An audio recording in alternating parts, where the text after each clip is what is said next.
একটি স্কুল পড়ুয়া বাটা আঠাশতলার সামনে সাইকেলে বাড়ি যাওয়ার সময় একটি 4 চাকা গাড়ি তাকে ধাক্কা মারে এবং গুরুতর আহত হয়, কি বলবেন এই সম্বন্ধে?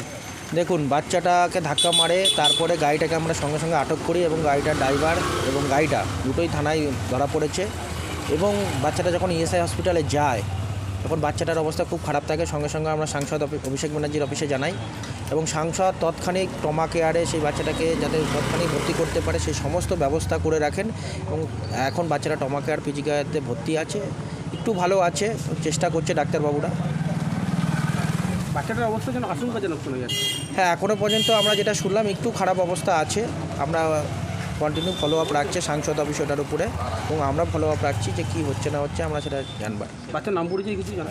আমরা যতদূর খবর পেয়েছি সৃজন পর্বত বলে নাম, আর নুঙ্গি বুড়ো শিবতলায় বাড়ি। কোন ক্লাসের ছাত্র? 6-এর ছাত্র। আপনার নাম? গোপাল শাহ।